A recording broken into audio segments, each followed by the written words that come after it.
네, 우리가 지난 시간까지 바울이 비시디아 안디옥에서 설교하고 그 설교의 핵심이 무엇인지를 함께 이야기를 나눴습니다. 한마디로 정의하면 하나님을 믿는 자들은 누구나 의롭다 하심을 얻는다. 이게 결국에 바울이 하고 싶었던 설교의 메시지 결론입니다. 자, 오늘 본문은 그 이후에 있었던 일들, 그래서 바울의 설교를 들었던 유대인들이 바울의 설교를 환영하면서 은혜를 경험한 이야기, 그리고 그 이후에 이방인들이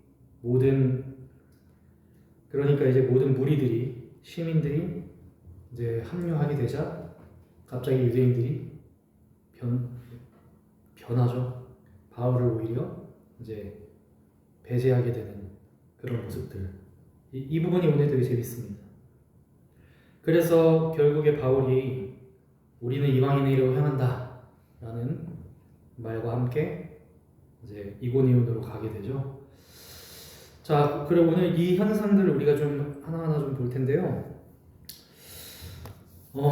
결국 다시 말씀드리지만 바울이 유대인의 그 회당에서 이 말씀을 들은 유대인들, 그리고 유대의 교회 입교한 이들에게, 경건한 이들에게 했던 설교 말씀은 모든 사람들이, 39절, 모든 사람들이 모세의 율법으로는 의롭다 하심을 얻지 못했지만 믿는 모든 사람들에게 믿음으로 다 의롭다함을 받았다 라는 이야기를 합니다.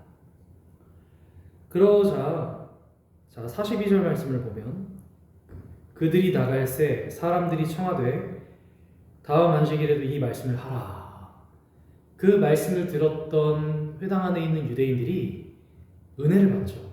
바울의 말씀에, 설교에 은혜를 받고 43절 회당의 모임이 끝난 후에 유대인과 유대교에 입교한 경건한 사람들이 바울과 바나바를 많이 따랐다라고 말해요. 이게 우리가 첫 번째로 주목해 볼 만한 사실입니다.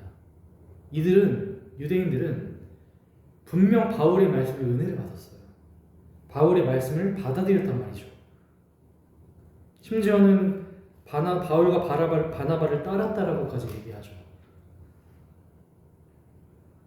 그러니까 이거는 그냥 단순히 바울과 바나바의 설교 말씀에 그냥 그 동의한 정도가 아니고 그의 모든 것들을 긍정한 거예요. 그래서 바울이 뭐라고 의미심장한 얘기를 합니까? 43절 마지막 보니까 항상 하나님의 은혜 가운데 있으라 라고 권하죠. 저는 이 부분이 좀 의미심장하게 들립니다. 그러니까 저는 항상 하나님의 은혜 가운데 있으라 라고 말을 했다는 건 그들이 은혜를 받았다는 말이에요.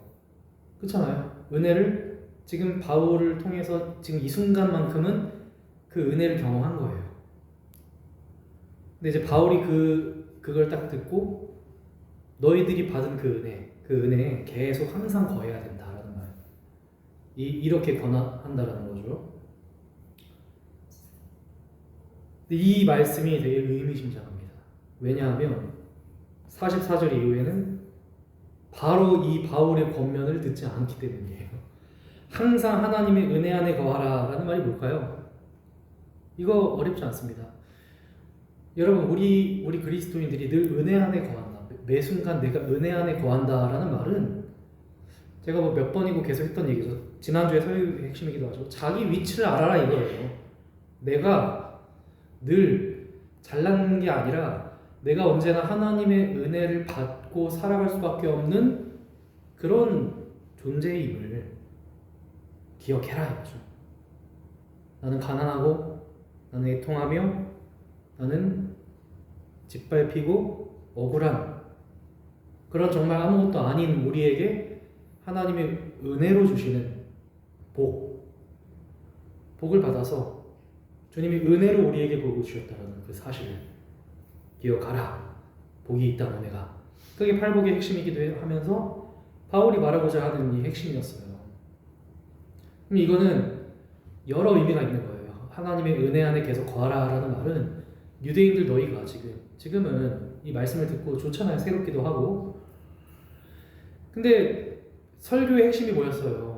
너희들이 구원을 받게 되는 것, 너희들이 하나님의 자녀가 되는 건 너희들이 율법을 잘 행해서가 아니라, 모세의 율법으로 이롭다 하심을 받은 게 아니라 너희들이 하나님을 믿음으로, 너희들의 공로가 아닌 오직 예수 그리스도의 그 구원으로 너희가 하나님의 백성이 된 거야. 이거를 계속 기억하라는 거죠. 근데 그게 은혜를 받았을 때는, 이들이 은혜를 받았을 때에는 기억을 하고 있어요. 근데 이제 44절 이후에 보면 달라집니다, 상황이. 어떻게 달라집니까? 일주일이 지났습니다. 다음 안식일이 찾아왔어요. 근데 이번에는 온 시민들이 다 몰려들어와요. 소문을 들었겠죠. 여기 시민들 중에서는 이제 유대인들만 있는 게 아니라 이방인들도 있을 겁니다. 근데요, 45절을 보세요.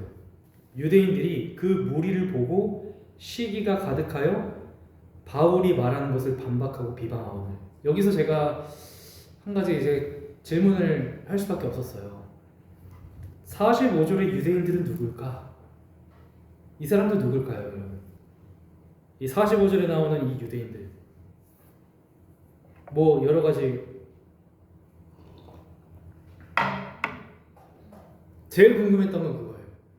이 45절에 나오는 이 유대인들, 바울을 비방하는 유대인들 중에 지난주에 바울의 말씀을 듣고 은혜를 받았던 유대인들이 없었을까? 그 질문이 있는 거죠. 근데 저는 있었을 것 같아요. 그들이, 그러니까 이게 여기 나오는 유대인들이 그들과 무관하다라고 할 만한 증거도 없잖아요. 근데 저는 오히려 그게 더 맞는 것 같아요. 왜냐하면 45를 보니까 무리를 봤다라고 표현을 하잖아요. 무리를 봤다. 그러니까 일주일 전의 안식일과 일주일 이후의 안식일에는 큰 차이점이 있습니다. 어떤 차이점이 있습니까? 일주일 전의 안식일은 회당 안에 유대인들과 유대교에 입교한 사람들만 있었어요. 그들만의 공동체였어요. 그 안에서 바울의 전한 복음에 그들은 은혜를 받았습니다. 일주일 뒤의 상황은, 여러분, 바울이 다른 말을 했겠습니까? 바울이 새로운 말을 했겠습니까? 아니죠. 바울이 뭘 말했는지 일주일 뒤에 안식일에 바울이 말한 게 뭔지는 나오지 않아요. 근데 뭐 이미 저는 이 지난주와 다를 바 없는 복음이었다고 생각해요. 왜? 복음은 결국 그 이야기인 거니까. 근데 똑같은 말을 들었던 유대인들이 지난주에는 은혜를 받았는데 이번 주에는 똑같이 은혜를 받았던 그 말을 비방하고 있어요. 이건 상식에서 벗어나는 얘기죠. 아니, 분명 은혜를 받았고 그걸로 인해서 바울과 바나바를 따랐다라고 말했던 사람이 불과 한 주 만에 같은 상황인데 오로지 하나의 차이로 말미암아 완전히 다른, 이건 논리적이지 않잖아요. 이거는 터무니없는 거죠. 정말 터무니없는 일이 일어나는 거예요. 상식적이지도 않고 논리적이지도 않고 앞뒤가 맞지도 않아요. 자기들이 받았던 은혜의 말씀을 자기들이 지금 비방을 하고 있어요. 이런 상식을 넘어서고 논리를 넘어서는 일들이 우리가 우리가 직면하는 박해인 거고 우리가 만나는 반대인 거예요. 근데 이제 왜 그들이 반대했나를 알아야 되겠죠? 저는 점점 신앙생활을 하면 할수록 느끼는 게, 이 세상의 문제가 우리가 세상에서 만나게 되는 수많은 문제들이 있거든요. 저도 그리스도인으로 만나면서 오게 되는 수많은 어떤 그런 뭐 정치적인 문제라든지 관계의 문제라든지 신앙의 문제라든지 우리 안에 어떤 뭐 가정에서나 일터에서 일어나는 모든 문제들을 생각해 보면 제가 사실 아직도 부딪히지만 지금은 조금 알겠는 거, 그게 뭐냐면 우리가 문제를 어려워하는 이유가 뭐냐? 그러면 그리스도인들이 어떤 상황에서 문제를 어려워하는 가장 큰 이유가 뭐냐 하면 그게 논리적이지 않기 때문이에요. 언제나 문제라는 게 상식을 넘어서서 발생하기 때문이에요. 이것도 사실 어떻게 보면 팔복의 이야기가 있잖아요. 터무니없는 박해라는 표현. 그러니까 그리스도인이 신앙생활하고, 그러니까 우리가 사람으로 살아가면서 만나게 되는 모든 문제가, 예를 들면 우리는 어떤 문제를 만날 때, 어떤 고난을 만날 때 이유를 알고 싶잖아요. 설명 가능한, 표현 가능한 이유를 알고 싶은 거잖아요. 그러니까 누군가 나를 미워할 때 우리가 제일 먼저 생각하는 게 뭡니까? 누군가 나를 미워해. 그럼 내가 도대체 어떤 미울 만한 짓을 했지? 미움받을 만한 짓을 했지? 실제로 그런 경우가 있기는 해요. 그죠? 그렇지만 늘상 우리의 삶에 부딪히는 수많은 문제들 앞에서 오늘도 매 순간 경험하는 거지만 뚜렷한 이유가 없어요. 어떤 인과관계가 뚜렷하지가 않아요. 수많은 문제 상황들, 차라리 내가 어떤 실수를 해서 그 사람이 화를 내는 거면, 차라리 내가 어떤 뚜렷한 이유 때문에 내 삶에 어떤 문제가 생기는 거면 불만이 없겠죠. 내가 고치면 되니까. 근데 그게 아닌 거예요. 지금 바울이 지금 이 비시디아 안디옥의 유대인들에게 받고 있는 비방을 생각해 보세요. 이게 설명 가능합니까? 바울이 뭐 실수를 했을까요? 똑같았어요. 하나 다른 게 있었다면 시민들이 모였냐 안 모였냐의 차이인 거죠.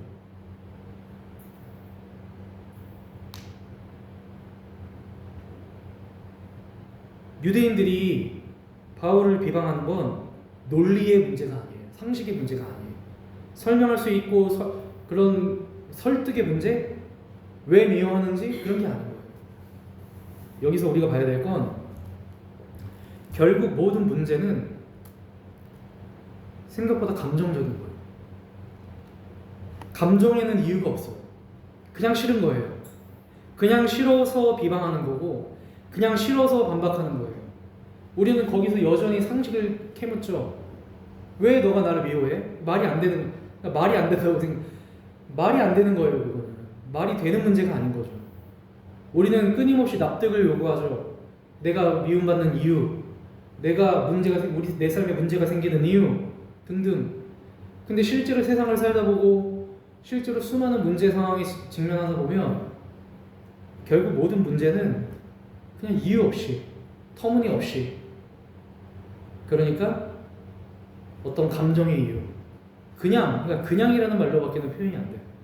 그냥 싫어. 어떤 감정적인 이유. 그래서 논리적인 걸 넘어서는 감정적인 이유가 있는 거예요. 왜 혐오를 하는가? 왜 바울이 비방받았습니까? 유대인들은 이방인을 싫어했으니까. 그 이유밖에 없는 거예요.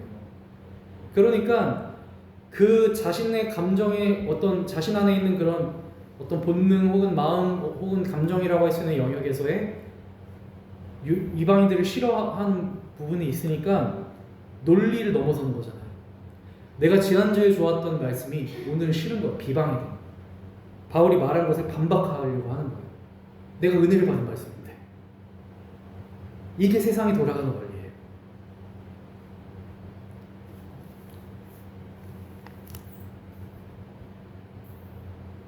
그러니까 바울이 왜 유대인들에게 하나님의 은혜 가운데 있으라 권했던 이유를 아시겠죠? 바로 이 문제 때문인 거예요. 바로 뽀록이 나는 거죠. 이들이 지금 내가 순간적으로 받았던 은혜, 바울을 통해서 받았던 은혜는 아주 순간적이고 협소한 은혜예요. 이 말씀에 들려져 있는 이방인이 없었던 공동체, 그냥 우리끼리 있었던 공동. 이게 사실 저는 되게 지금의 교회와도 같다는 생각이 듭니다. 우리끼리 있을 때 좋죠. 그렇게 좋았던 말씀이 조금의 상황이 바뀌었어. 내 감정적으로 내가, 여러분 이런 경우가 있는 거예요. 그러니까 은혜가 안 되는 이유는 설교가 변했기 때문에, 내가 내 삶에 내가 하나님의 말씀의 은혜를 받지 못하는 이유는 뭐가 안 좋아졌기 때문이 아니에요. 그건 내 감정의 문제인 거죠, 사실. 내 감정이 뭔가 내 안에 뭔가 어떤 문제가 생겼기 때문에 내가 은혜 받았던 그 말씀이 지금은 반박하고 싶은 말씀이 될 수밖에 없는 거고 그렇게 되는 거죠, 사실. 말씀은 변함이 없거든요. 근데 이런 것들이 교회 공동체에서는 어떻게 나타날까요? 교회 공동체에서는 관계의 문제로 나타나는 거예요, 결국. 내가 어떤 관계로 마음이 상했어. 그러면 오늘 예배는 그냥 잡치는 거죠. 근데 내가 뭔가 괜찮아, 문제가 없어. 그럼 은혜스러운 거예요. 생각보다 사람은 거기에 지혜를 많이 받습니다. 이런 문제도 있을 수 있어요. 가령 자, 그러면 비시디아 안디옥의 회당의 문제는 뭐였을까요? 우리끼리 말씀 듣고 우리만을 대상으로 말씀이 전해질 때는 이 말씀이 너무 좋은 거야. 우리만을 대상으로 했을 때. 우리 유대인들, 우리 유대교에 입교한 이 회당에 다니는 사람들만을 대상으로 했을 때는 뭐 믿음으로 의롭다 하심을 얻는다? 한없이 받아들일 수 있어. 근데 그 대상이 조금만 반격이 넓어져. 그 대상이 이방인, 그 대상이 고난받는 사람들, 그 대상이 우리가 아닌 또 누군가로 확대가 돼, 확장이 돼. 그러면 이제 믿음으로 의롭다 하심을 받는다, 뭐 은혜 들어오는 게 아닌 거죠. 사람들의 신앙은 거기서 넘어지는 거예요. 여러분, 우리가 왜 그리스도인들이 이거 왜 극복 못합니까? 자기가 죄인이었을 때 용서, 이거 똑같은 거예요. 자신이 죄인이었을 때 하나님의 은혜를 경험했을 때 그거는 내가 받아들일 만해. 그러니까 내로남불이라는 말이죠. 내가 정말 허물과 죄로 죽을 수밖에 없는 내가 용서받은 거는 은혜야. 근데 그놈이, 그 인간이 하나님의 은혜를 받아? 그건 용납이 안 되는 거예요. 나는 돼. 내가 사랑하는 희망교회는 돼. 내 가정은 돼. 내 집단은 돼. 근데 저 새끼는 안 돼. 죽어도 안 돼. 저 원수는 안 돼. 하나님의 은혜 받으면 안 돼. 이런 문제인 거죠, 사실. 이게 바로 비시디아 안디옥에 있는 유대인들이 만나게 된 문제인 거예요. 그러니까 이런 아주 재미있는 풍경이 벌어지는 겁니다. 일주일 만에 바울과 바나바를 따랐던 그들이 바울의 말을 반박하고 비방합니다. 그러니까 46절에 바울이 어떻게 말합니까? 여기 되게 중요한 표현이 나옵니다. 46절, 바울과 바나바가 담대히 말하여 이르되 하나님의 말씀을 마땅히 먼저 너희에게 전할 것이로되. 이미 마땅히 전해진 거죠. 그러나 너희가 그걸 버렸다는 거예요. 너희가 버리고 이런 표현이 나오죠. 영생을 얻기에 합당하지 않은 자라는 표현이 나오죠. 이거 뭐랑 같이 보면 좋냐 하면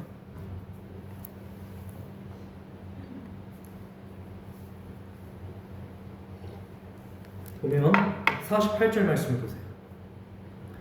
지금 46절부터 다시 영생을 얻기에 합당하지 않은 자가 지금 누구에게 하는 말입니까? 유대인에게 하는 말이죠, 지금. 근데 반면에 이제 반대로 이방인들에게 뭐라고 말합니까? 48절. 영생을 주시기로 작정된 자라는 표현이 나오죠. 이 두 개가 반대가 되고 있죠, 지금. 대조가 되고 있죠. 영생을 주시기로 작정된 사람과 영생을 얻기에 합당하지 않은 사람, 이 둘이 대조가 되고 있어요. 이 무슨 차이입니까? 이게 바로 하나님의 은혜를 받아들이냐 받아들이지 못하냐의 차이인 거죠. 은혜를 은혜로 인식하느냐, 은혜를 어떤 자격으로 인식하느냐, 그러니까 율법이냐. 그러니까 39절 말씀을 반복하는 거예요, 지금 바울은. 모세의 율법으로 의롭다 하심을 받은 거냐, 아니면 믿음으로 의롭다 하심을 받은 거냐, 이 차이인 거죠. 영생이라는 건 모두에게 주시기로 작정된 거예요. 그러니까 이방인들이 자신들이 듣고 기뻐하여 하나님의 말씀을 찬송하며 영생을 주시기로 작정된 자는 다 믿더라, 이 말이 뭡니까? 모든 이방인들은 다 하나님의 영생을 주시기로 작정된 자들인 거예요, 모두가. 근데 유대인들은 뭐라고 생각했어요? 아닌 거예요. 그게 아니야. 영생은 우리만 얻을 수 있는 거예요. 오히려 이 영생이라는 거, 이 모든 복을 자기들만 얻었다라고 생각했을 때 바울은 말하는 거죠. 그거야말로 너희가 은혜를, 영생을 얻기에 합당하지 않은 자. 영생을 얻기에 가장 합당하지 않는 사람은 자기만 영생을 얻으려고 하는 자인 거예요. 이게 바울이 하고 싶은 얘기였던 거죠.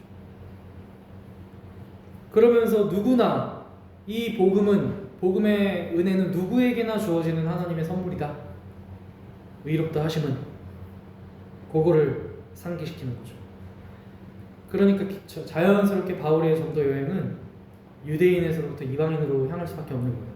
바로 이 42절에서 52절에 있었던 바울의 이 이야기가 사도행전 전체를 요약하는 일종의 사건일 수도 있는 거예요. 이게 아주 중요한 변곡점이 되는 거예요. 이때 이후로 이제 끊임없이 바울의 이방 사역, 그러니까 바울이 처음부터 막 이방 사역 각 잡고 하려고 했던 게 아니에요. 바울은 항상 먼저, 자기도 말했다시피 내가 먼저 너희에게, 유대인들에게 전할 것이었다. 회당부터 간 거잖아요. 그걸 믿었던 거예요. 바울은 유대인들을 통해서 하나님께서 그 유대인에게 보이시는 사랑을 이방인에게도 보이실 때 진짜 말 그대로 모두가 다, 유대인, 이방인 너나 구분 없이 모두가 다 하나님의 은혜를 받고 구원을 받는다라는 그 정말 하나님의 계획을 믿었죠. 근데 유대인들이 이렇게까지 완고할 줄 몰랐죠. 몰랐진 않았겠죠.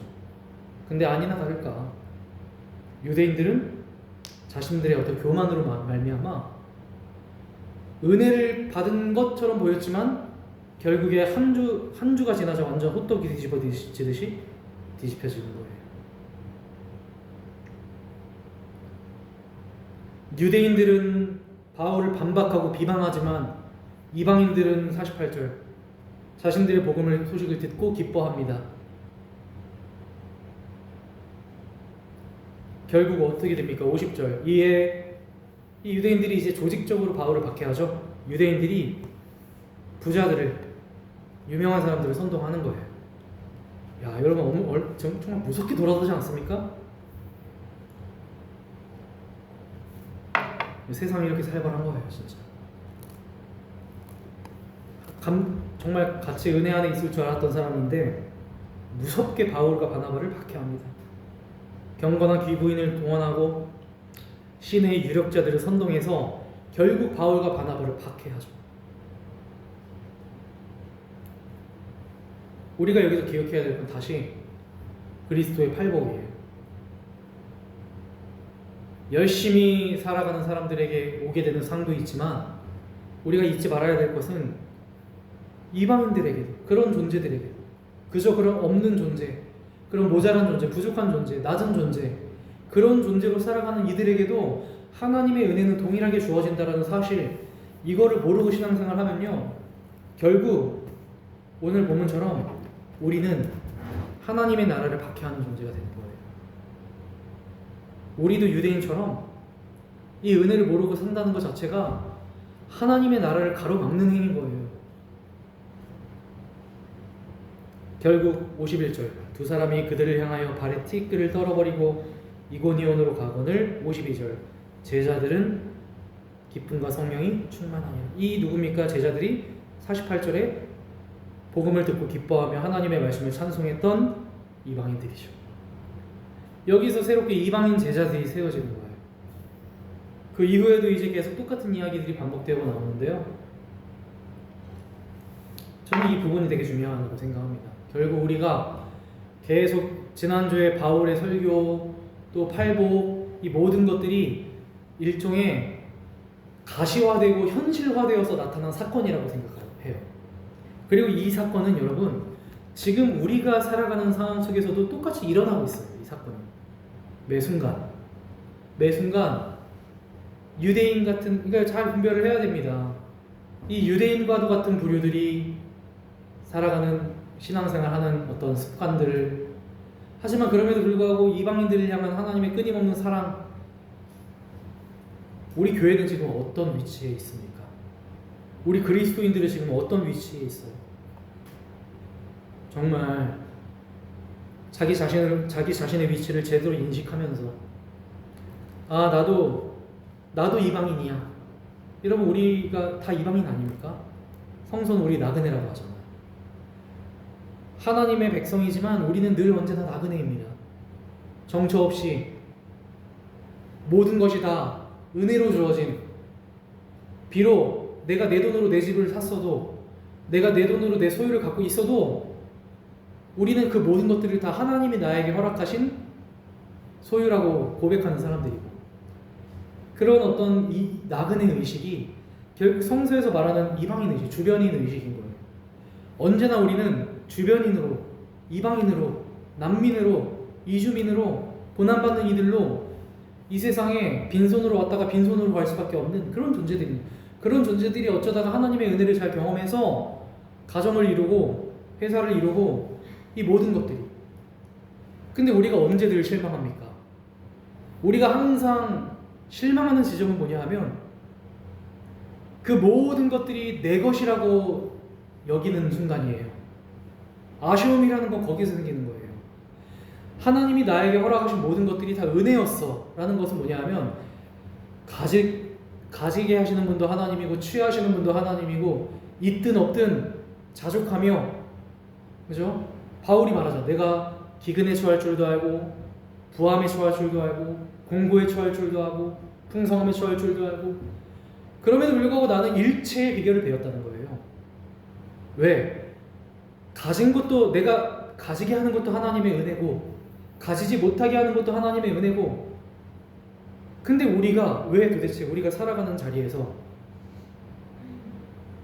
가정에서, 일터에서, 어디에서나 우리가 매 순간 실망하고 매 순간 낙담하고 좌절하는 이유가 뭐냐? 그게 나에게 은혜로 주어진 자리라기보다는 내가 욕심으로 지키고 싶은 자리가 돼버리기 때문이에요. 내가 노력으로, 내가 잘나서 잘했기 때문에 여기까지 왔다라고 생각해서, 내가 내 노력으로 세운 왕국이니까, 내가 이 희망교회를 내 노력으로 15년 동안에 내 피땀 흘린 노력으로 여기까지 이루었기 때문에, 그러니까 그렇게 쉽게 실망할 수도 있는 거고. 항상 우리는 다시 팔복으로 돌아가서 우리는 언제나 심령이 가난한 자였음을, 늘 애통하며 살아가는 존재였음을 잊지 않고 기억해야 됩니다. 예수님이 없으면 지금 언제든, 아무리 이방인들도 마찬가지, 이방인들도 지금 기뻐하지만 그들도, 여러분 우리 경험했잖아요. 우리가 아무리 겸손하고 막 정말 이런 누구나 인간은 시작할 때 다 겸손해요. 처음 할 때 뭐든지 첫 시작할 때는 다 겸손합니다. 한 해, 두 해, 세 해 경험이라는 게 쌓여가고 뭔가 연륜이라는 게 생기고, 왜 괜히 세상에서 초심을 회복하라는 말이 괜히 있겠습니까? 항상 처음 시작했을 때 그 마음이 가장 겸손한 마음이거든요. 그때는 정말 누구의 도움이라도 필요해요. 진짜 하나님도 하나님이지만 주변의 도움 없이는 정말 내가 배울 수도 없고 뭐 없어요. 1년, 2년, 3년, 4년 노하우라는 게 생기고, 이런저런 할 만한 게 생기고, 보이는 눈도 생기고, 눈치도 생기고, 일머리도 생기고, 그렇게 되면 조금만 아쉬운 거 있어도 이제 금방 실망하게 되고, 내가 그 처음 똥볼 차고 막 삽질했을 때 생각 못하고, 개구리가 올챙이였을 적 시절 생각 못하고, 그거 조금 실수한 거, 아쉬운 거 정말 짜증나고 그냥 화나고, 언제부터 우리 그렇게 됐냐 이거죠. 언제부터 우리 신앙이, 우리의 삶이 하나님의 은혜를 잊어버리고, 언제부터 그게 마치 내 것인 것 마냥, 내 능력인 것 마냥 그렇게 살기 시작했냐는 거죠. 교회가, 하나님의 몸된 교회가, 그리스도의 몸된 교회가 지금 납작 엎드려도 모자랄 판에 뭐 그렇게 잘났다고, 그거 좀 가졌다고 떵떵거리면서, 목사들은 교만해가지고 자기들이 무슨 세상의 모든 걸 다 알고 있는 것처럼 성도들한테 훈계나 하고, 성도들보다 사회생활도 잘 하지도 못하면서 뭘 다 아는 것처럼 막 전문가처럼 얘기하고, 어떤 그런 교만의 영들이 그 은혜를 모르는 이런 어떤 너무도 심각한 태도가 지금 교회 안에 너무 짙게 깔려 있습니다. 그리고 오늘날 그리스도인으로 살아가는 사람들도 마찬가지죠. 그리스도인으로 산다는 게 뭐예요?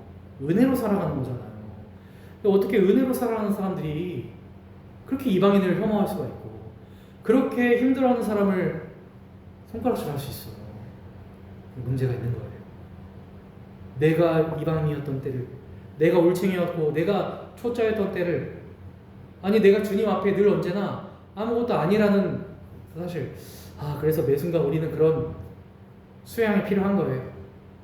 끊임없이 예배하고 끊임없이 기도하고 끊임없이 말씀 묵상하면서 내 위치를 끊임없이 계속 탐구해 나가야 되는 거예요. 나 이거밖에 안 돼. 나 아무것도 아니야. 아무것도 아니야. 괜히 바울이 날마다 죽는다. 날마다 죽는다. 날마다 십자가에 나를 죽인다.